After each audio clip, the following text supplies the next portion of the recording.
పాకిస్తాన్ పై భారత్ యుద్ధం ప్రకటించింది. ఆపరేషన్ సింధూర్ పేరుతో కూడా భారత్ ముందుకు వెళ్తుంది. 9 ఉగ్రవాద స్థావరాలపై దాడులు చేసింది. పాక్లో 4, POKలో 5 స్థావరాలపై కూడా భారత సైన్యం దాడి చేసింది. బహల్వాపూర్, మురిడ్కే, సియల్కోటలో దాడి చేసింది. PVKలోని టెర్రరిస్టుల క్యాంపులను కూడా ధ్వంసం చేసింది. దాడుల్లో 30 మంది ఉగ్రవాదులు హతమయ్యారు. దాడుల వివరాలను త్వరలో వివరిస్తామని రక్షణ శాఖ వెల్లడించింది.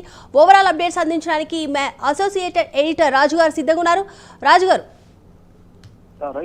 మొత్తానికి భారత్ ప్రతీకార దాడిని చేసిందని చెప్పుకోవచ్చు. ఎస్పెషల్లీ ప్రస్తుతం ఆపరేషన్ సింధూర్ పేరుతోటి పాకిస్తాన్ లో ఉన్నటువంటి ఉగ్ర స్థావరాల మీద దాడులు చేసింది. అయితే ప్రస్తుతం ఈ దాడుల నేపథ్యంలో భారీ ఎత్తున పాకిస్తాన్ లో ఉన్నటువంటి ఉగ్రవాదులు హతమైనట్టు కూడా తెలుస్తుంది. అయితే అర్ధరాత్రి 1:44 ప్రాంతంలో ఈ ఆపరేషన్ సింధూర్ పేరుతోటి పాకిస్తాన్ లో ఉన్నటువంటి ఉగ్రవాద స్థావరాల మీదనే టార్గెట్ చేస్తూ భారతదేశం మెరుగుదల కూడా చేపట్టినటువంటి పరిస్థితి. అయితే దీంట్లో భారత ఆర్మీతో పాటు ఎయిర్ ఫోర్స్ అలాగే నేవీ సంబంధించినటువంటి బలగాలు సంయుక్తంగా ఈ దాడిని నిర్వహించినట్టు ఇప్పటికే ఇండియన్ ఆర్మీ ప్రకటించింది. మరోపక్క మిసైల్స్ తోటి ఆ లక్ష్యాలను భారీ ఎత్తున ఛేదించినట్టు కూడా తెలుస్తోంది. ఎస్పెషల్లీ ఇందాక మీరు చెప్పినట్టు POK అంటే పాక్ కాశ్మీర్ తో పాటు పాకిస్తాన్ లో ఉన్నటువంటి కొన్ని ఉగ్రవాదులకు సంబంధించినటువంటి లాంచ్ ప్యాడ్స్ అంటాం వీటిని. సో ఈ లాంచ్ ప్యాడ్స్ ని ధ్వంసం చేశారు. అంతేకాకుండా ఉగ్రవాద కార్యకలాపాలకి వినియోగించేటటువంటి మౌలిక సదుపాయాలు ఏవైతే ఉంటాయో వాటన్నిటిని కూడా ఇండియన్ ఆర్మీ ధ్వంసం చేసినటువంటి సిచ్యువేషన్ ఉంది. ఎస్పెషల్లీ భారతదేశం మీద సీమాంతర ఉగ్రవాదులు కుట్ర పనినట్లు భావిస్తున్నటువంటి మొత్తం 9 స్థావరాలు అంటే ఈ ఘటనతో పాటు అంటే ఏదైతే పెహల్గాం ఘటన జరిగిందో పెహల్గాం ఘటనతో పాటు భారతదేశం మీద సీమాంతర ఉగ్రవాదాన్ని పెంచి పోషిస్తూ అక్కడ ఒక రకంగా చెప్పాలంటే అక్కడ ఉన్నటువంటి యువతకు ట్రైనింగ్ ఇస్తూ ఉగ్రవాదాన్ని పెంచి పోషిస్తున్నటువంటి 9 ఉగ్రవాద స్థావరాలను ఆల్రెడీ గుర్తించారు. అందులోనే ఇప్పుడు ఆర్మీ దాడులు చేపట్టినటువంటి పరిస్థితి ఉంది. అయితే పూర్తి ఖచ్చితత్వంతో అంటే పూర్తిగా సమాచారం తెలుసుకున్న తర్వాత అంటే అవి ఆర్మీకి సంబంధించినటువంటి ఉగ్రవాదులకు సంబంధించినటువంటి లాంచ్ ప్యాడ్స్ కాదా అని తెలుసుకున్న తర్వాత మాత్రమే ఈ అటాక్స్ జరిగినట్టు కూడా భారత ప్రభుత్వం కూడా పేర్కొన్నటువంటి సిచ్యువేషన్ ఉంది. ఇంకో పక్క ఇవాళ మాక్ డ్రిల్స్ నిర్వహిస్తున్నటువంటి వేళ ఇప్పుడు ఈ దాడులు చేయడం అనేది నిజంగా ప్రతి ఒక్కరు కూడా పాకిస్తాన్ లో షాక్ గురి చేసినటువంటి ఆ పరిస్థితి. మరోపక్క ఈ ఆపరేషన్ జరిగిన వెంటనే భారత్ మాతాకి జై అనేసి ఇప్పటికే చాలా మంది ప్రముఖులంతా కూడా ట్వీట్లు చేస్తూ ఉన్నటువంటి సిచ్యువేషన్ అయితే ఉంది. సో మొత్తానికి మొదటి నుంచి కూడా భారత్ చెప్తుంది పహల్గాం దాడికి ఎవరైతే బాధ్యులు ఉంటారో వాళ్ళని జవాబుదారీగా ఉంచేందుకు కట్టుబడి ఉన్నామని చెప్పేసి చెప్తూ వచ్చినటువంటి పరిస్థితి. అందులో భాగంగానే ఇప్పుడు కేవలం టెర్రరిస్టులను మాత్రమే టార్గెట్ చేసుకుని ఈ దాడులు కూడా జరిగినటువంటి పరిస్థితి. దీంతో పాటు ఈ టెర్రరిస్టుల దాడులకు సంబంధించి ఇప్పటికే ఆ ప్రభుత్వం అంటే భారత ప్రభుత్వం ఏం చేసింది అంటే కొన్ని నిర్ణయాలు కూడా తీసుకోవడం జరిగింది. నిన్న అర్ధరాత్రి నుంచి అంటే నిన్న రాత్రి 12 గంటల నుంచి రేపు అర్ధరాత్రి 12 గంటల వరకు అంటే 7వ తేదీ 12 గంటల నుంచి 8 అవర్స్ 12 గంటల నుంచి 9వ తేదీ 12 గంటల వరకు కూడా ఎస్పెషల్లీ ఈ భారత గగనతలం మీద ఎక్కడైతే కొన్ని ప్రాంతాలు ఉన్నాయో ఈ భారత గగనతలం మీద ఎలాంటి ఫ్లైట్స్ రాకూడదు అని చెప్పేసి కూడా ఇప్పటికే నోటీస్ ఇచ్చినటువంటి పరిస్థితి. సో దీన్ని బట్టి చాలా వరకు కూడా అంటే ఇప్పుడు ఇప్పుడు ఉన్నటువంటి సమాచారం మేరకు భారత్ ఇప్పుడు ఆల్రెడీ శ్రీనగర్ అలాగే జమ్మూతో పాటు అమృత్సర్, ధర్మశాల, లేహ్ సంబంధించినటువంటి ఎయిర్పోర్ట్స్ ను కూడా మూసేసినట్టు కూడా తెలుస్తూ ఉన్నటువంటి సిచ్యువేషన్ అయితే ఉంది. సో ఓవరాల్ గా చూసుకుంటే ఈ ఘటనలో దాదాపు 30 మందికి పైగా చనిపోయినట్టు కూడా గుర్తించారు. అంతేకాకుండా మరికొంతమంది చనిపోయారు అంటే ఇంకా వివరాలు తెలియలేదని చెప్పి తెలుస్తున్న పరిస్థితి. అయితే ఈ దాడులతో ఒక్కసారిగా పాకిస్తాన్ కూడా ఉలికిపడినటువంటి సిచ్యువేషన్. ఇప్పటికే ఆ పాకిస్తాన్ సంబంధించినటువంటి ప్రధానమంత్రి స్పందించడం కూడా జరిగింది.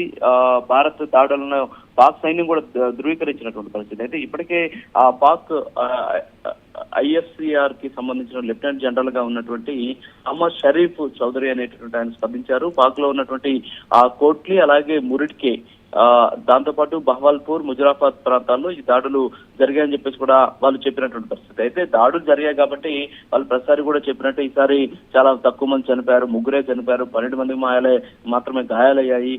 సో ఖచ్చితంగా భారత్ మీద మేము బదులు తీర్చుకుంటామని చెప్పేసి రకరకాలైనటువంటి వ్యాఖ్యలు కూడా చేశాడు. మరోపక్క ఇండియన్ ఆర్మీ మెరుగుదల మీద ఈ పాకిస్తాన్ ప్రధానమంత్రి షహబాజ్ షరీఫ్ కూడా స్పందించాడు. మోసపూరితమైనటువంటి శత్రువు అయిన భారత్ పాకిస్తాన్ లోని 5 ప్రాంతాల్లో దాడులు జరిపిందని చెప్పేసి కూడా ఆయన చెప్పినటువంటి ఆ సిచ్యువేషన్ అయితే ఉంది. సో వాళ్ళు ఎన్ని మాట్లాడినా ఎన్ని చెప్పినా సరే ప్రస్తుతానికి మాత్రం భారత్ తీసుకుంటున్నటువంటి చర్యలతోటి ఒక్కసారిగా ఉలిక్కి పడుతూ ఉన్నటువంటి ఆ సిచ్యువేషన్ ఉంది. మరోపక్క ఈ దాడులు జరిగినటువంటి ప్రాంతాల్లో అంటే ఎవరు చనిపోయారో దాని మీద ఇంకా నిర్ధారించలేదు కానీ ఆ మురిడ్కే టెర్రరిస్ట్ గ్రూప్ అయినటువంటి లష్కరే తోయిబా తోయిబాకు చెందినటువంటి హెడ్ క్వార్టర్స్ ఉంది. ఎక్కడంటే ఈ ప్రాంతం మురుటికి అనేటటువంటి ప్రాంతంలో టెర్రరిస్ట్ గ్రూప్ లష్కర్ తోయిబాకు సంబంధించిన హెడ్ క్వార్టర్స్ ఉంది. సో దాని మీద కూడా దాడి జరిగింది. అలాగే పంజాబ్ ప్రావిన్స్ లో ఉన్నటువంటి బహల్పూర్ లో మసూద్ అజార్ నేతృత్వంలో నడుస్తున్నటువంటి జైషే మహమ్మద్ స్థావరం కూడా ఉన్నట్టు గుర్తించారు. సో ఈ రెండు చోట్ల కూడా ప్రస్తుతానికి దాడులు జరిగాయి. ఖచ్చితంగా అక్కడ మేజర్ ప్రాబ్లమ్స్ వాళ్ళకి క్రియేట్ అయ్యి ఉండొచ్చు అనేటటువంటి వాదన కూడా వ్యక్తమవుతూ ఉన్నటువంటి సిచ్యువేషన్ ఉంది. సో మొత్తానికైతే మన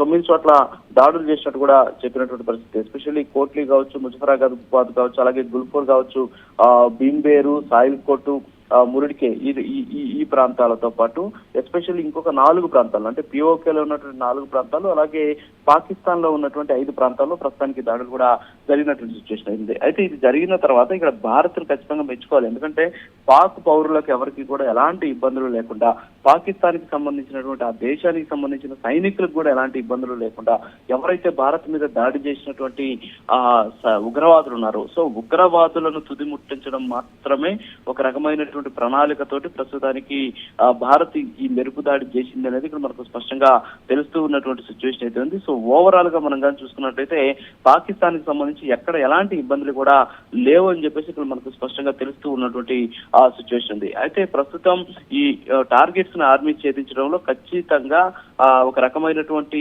ఏదైతే లక్ష్యాన్ని చేరుకుంది అనేది మాత్రం మనకు స్పష్టంగా తెలుస్తుంది. లష్కర్ తోయిబా తో పాటు జైషే మహమ్మద్ సంబంధించినటువంటి ఉగ్ర సంస్థల టాప్ లీడర్స్ లక్ష్యంగానే ఈ ఆపరేషన్ సింధూర్ ని చేసినట్టు కూడా తెలుస్తూ ఉన్నటువంటి పరిస్థితి ఉంది. అయితే ఇప్పుడు ఈ ముంబై ఏదైతే ఈ దాడులు జరిగాయో, ఈ దాడులు జరిగినటువంటి నేపథ్యంలో ముంబై దాడులు సూత్రధారిగా ఉన్నటువంటి లష్కర్ తోయిబా వ్యవస్థాపకుడైనటువంటి హఫీజ్ సయీద్ కి సంబంధించి ఆయనది ఒక కంచుకోట లాంటి ఇల్లు ఒకటి ఉంది మురుడికే అనేటటువంటి ప్రాంతంలో. సో ఓవరాల్ గా ఇతను ఇక్కడ లేడు, మురుడికేలో లేడు, అతన్ని ఆల్రెడీ అరెస్ట్ చేసి జైల్లో పెట్టినామని రకరకాలైనటువంటి వ్యాఖ్యల్ని పాకిస్తాన్ చేస్తూ వచ్చింది. అయితే గడిచిన 3 రోజుల క్రితమే ఈ ఏదైతే గూగుల్ ఇమేజెస్ ద్వారా అతను ఉన్నటువంటి ప్రాంతాన్ని కూడా గుర్తించినటువంటి పరిస్థితి. సో అతను ఉన్నటువంటి ప్రాంతం కంచుకోట లాంటి ఆయన ఇల్లు ఏదైతే ఉందో అక్కడ కూడా దాడులు జరిగినట్టు తెలుస్తుంది. అయితే ఇంకా కూడా దాని మీద ఎలాంటి స్పష్టమైనటువంటి ఇది రానటువంటి సిచ్యువేషన్ అయితే ఉంది. సో ఓవరాల్ గా అయితే ప్రస్తుతం మనకున్నటువంటి సమాచారం మేరకు 30 మంది వరకు కూడా ఉగ్రవాదులు హతమైనట్టు తెలుస్తుంది. దీని మీద ఇంకా అధికారికంగా ఇంకా ప్రకటన కూడా రానటువంటి సిచ్యువేషన్. మరోపక్క పాకిస్తాన్ మాత్రం